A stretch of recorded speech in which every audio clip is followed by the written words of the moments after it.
Sa susunod na linggo, gugunitain na po ng mga kapuso nating Katoliko ang Semana Santa. Kaya simula po ngayong araw, pakinggan natin ang iba't ibang kwento ng Himala. At ngayong umaga po, isang healing rock ang binisita natin na pinaniniwala ang milagroso. Ang kwento ng Himala dyan, alamin natin mula kay Lynn. Hi, Lynn. Good morning sa inyo mga kapuso. As you can see, medyo kalmang-kalma tayo today because narito tayo sa loob ng St. Peter Parish Shrine of Leaders sa Commonwealth Avenue in Quezon City. Ito na, nakikita yung sa likuran ko. If it looks familiar to you, it's the column that it looks like the one that you can see in the St. Peter's Basilica in Rome, actually sa Vatican, no? So, mula sa kanyang column, pati sa kanyang baldacchino, it's like the smaller version of what you can see sa Vatican. So, reminiscent siya sa yung mga nakadalaw na, I'm sure it looks very familiar sa inyo. So, yung St. Peter Parish, ito yung pinupuntahan ng mga deboto ni San Pedro. At isa sa mga talagang dinadayo dito ay ito nakikita yung sa aking kaliwa. Ang tawag dito ay ito yung milagrosong rock of healing, no?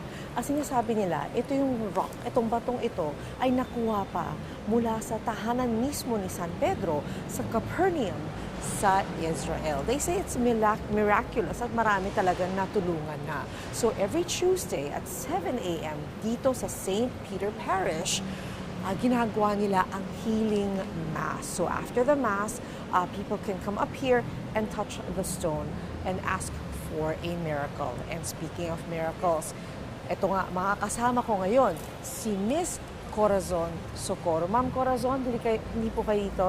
Okay. So, good morning po sa inyo, Ma'am Socorro. Ma'am Socorro, gaano katagal kayong deboto dito sa San Pedro?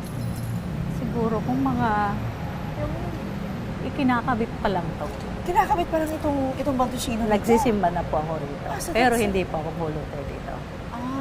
So mga mga 30, 40 years, is it? Mga 30 more than yata. 30 or more. So, ano po yung hiniling nyo na milagro mula kay San Pedro? Alam ko milagro po yung naging servant ako dito eh. Naging volunteer po ako dahil wala nagdala sa aking tao. Oo. Kundi naging daan lang si Father Alan. So, kumbaga, nadala kayo dito. Merong kumuha sa inyo para ipunta. There's something pushing you to come here. Pero alam ko, ma'am, meron din kayong dinaing na sakit dati. Can you tell us about that? Meron po akong karamdaman na thyroid problem. Oo. Na nagiging cause ng aking heart failure. Oo. Tapos sa hypertension, Oo. marami akong karamdaman ng mga chronic. Pero dito ko naramdaman sa batong nito. Oo. Tinawag nga ako, hindi naman ako marunong kumanta, pero naging choir po ako. Okay. But what I heard is that nagkaroon kayo ng goiter, which Yes is yung po. pamamaga ng thyroid Yes po. glands, no? So, ano yung dinasal nyo?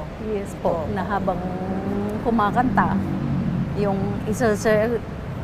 ano na po kasi ako ng operation ng surgery. O dapat magpapa-opera na kayo? Apo, Oo. ini-refer na po ako ng MAC papunta ulit sa Oo. surgery. Oo. 3.9 at 3.3. Pero nung i-schedule na ako, Oo.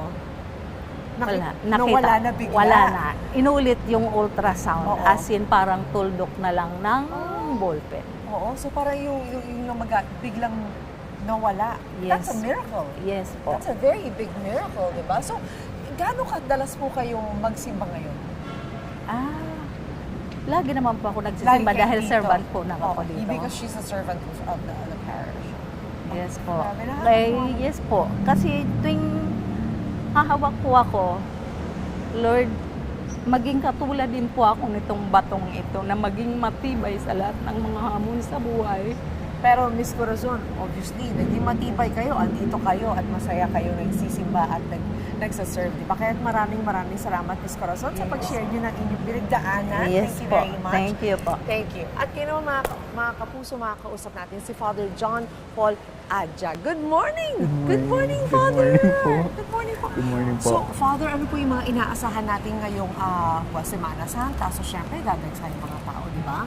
Ito kasing St. Peter Parish is a transient yung mga kanyang parishioners. So we expect many Kung makikita mo, 500 lang almost ang capacity nito. Pero ang tao umaabot hanggang labas. Nag-overflow Nag-overflow talaga siya. But we made sure na we coordinate with the proper authorities para masiguro na maayos ang lahat. Ang observance naman ng Holy Three Doom dito sa St. Peter Parish will always be in silence and reflection. Yun po ang aming paalala. Isama ninyo ang inyong mga anak. Panahon para sa silence and reflection. At the same time, ang iba kasi, ang gusto pag Holy Thursday, Stations of the Cross. Yes. Although the prescribed is yun yung time din lalo sa silence, lalo na yung kapag may reposition. Yun sa gabi, di ba dun sila mas nag-visit ng mga parokya. Pero yun po yung silence and reflection. Kaya nakafocus lahat doon sa nakalagay doon na si Jesucristo. So yun po yung aming paalala sa mga tao. Marami po kasing bibisita, kahit sa ang parokya, marami bibisita for that reposition. But silence and reflection po yung panahon na yun. Silence, reflection, and of course, respeto sa simbahan. Maraming salamat, Father. Thank you so much. Thank you so much po sa inyo. Maraming salamat, syempre, sa mga buko dito, yung mga tao dito sa St. Peter Parish. Thank you very much po sa inyo at balik po tayo sa studio. Wait! Wait, wait, wait! Wait lang! Huwag mo muna i-close. Mag-subscribe ka na muna sa GMA Public Affairs YouTube channel para lagi kang una sa mga latest kwento at balita. I-follow mo na rin ang official social media pages ng Unang Hirit. Thank you! O sige na,